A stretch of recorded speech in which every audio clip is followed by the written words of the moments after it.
And we're back for part 3 of mixed cases in endocrine and antimicrobial drugs. Oh boy. So, as I said before, these are line cards that I have downloaded from Amazon onto my Kindle, and we're using these cases to study for an exam. So let's scroll down to where we were before. I don't have to make so many videos, but I just wanted to break them up. It also gives me a break to think about the cases. So we finished this case of propylthiouracil, and we are now going to talk about finasteride. So one thing I forgot to mention, that it says other here under this case description, and they're talking about levothyroxine, which is a T4 hormone which is used to treat hypothyroidism. So this case is presenting here with presentation similar to what you might see in hyperthyroidism, for hypothyroidism, for the bulging eyes, for example, we saw in this case. And in this case you would use this drug, but you also might consider the opposite when you might, and then we're looking at levothyroxine, which is used for this in order to treat hypothyroidism. Okay, so let's go on to the next case. Oops, gone too high again.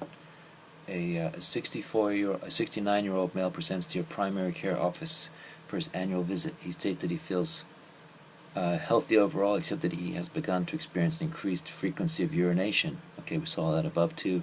He denies any pain or blood with urination. Upon further questioning, he admits that he also had difficulty starting and stopping a stream of urine. A digital rectal examination reveals a diffusely enlarged prostate gland. Laboratory results demonstrate an increased total PSA with a proportionate increase in the fraction of free PSA. Consistent with likely benign prostatic hypertrophy, you reassure the patient that the symptoms are not caused by a malignancy. And this is a key here, that this is for a non-malignant type of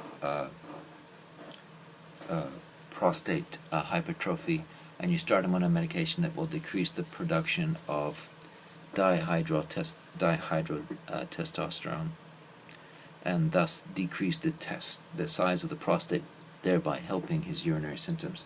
So this is a classic case for finasteride, and so the MOA is that it inhibits the 5-alpha reductase. And for the uses of this is for BPH, prostate cancer, early male pattern baldness.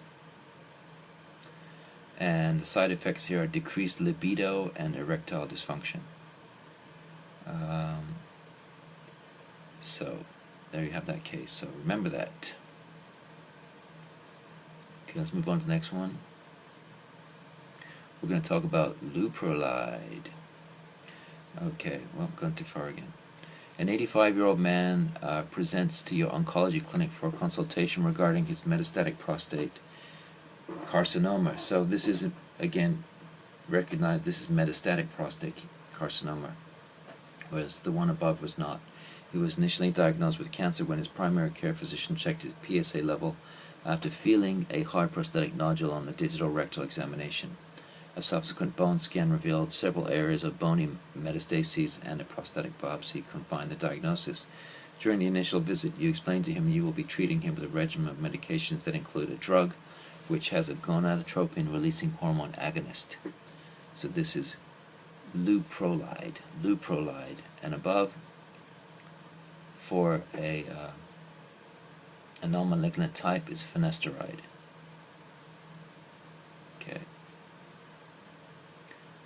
So what's similar to this? Other GnRH agonists include naferin and goserelin, and the mechanism of action is GnRH agonist.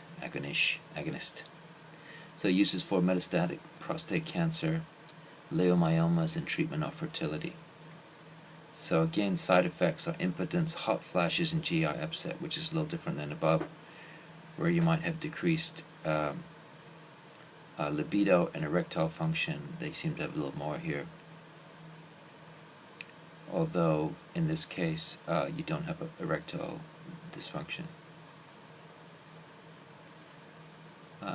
So pay attention to the other. Clomiphene acts as a partial agonist at the estrogen receptors of the pituitary to treat infertility. So this may come up on the test, clomiphene. Alright, so I wonder if this is related. Did I forget to put the answer on here? Well, let's read the case anyway. Let's see if we can figure this out. A 21-year-old female presents to your office for her annual physical examination. She is feeling well with no complaints. On social history, she tells you that she is sexually active in a monogamous relationship. She is currently using condoms for birth control, but is interested in other forms of birth control. She denies any personal history or family history of blood clots, and she does not smoke. You decide to prescribe her a hormonal form of birth control that may also reduce the risk of developing endometrial and ovarian cancer. So this was meant to be birth control or contraception, and I seem to be missing a lot of information here, so I think I'm going to end this video here, and then we'll start up again with the antibacterials. Thank you very much.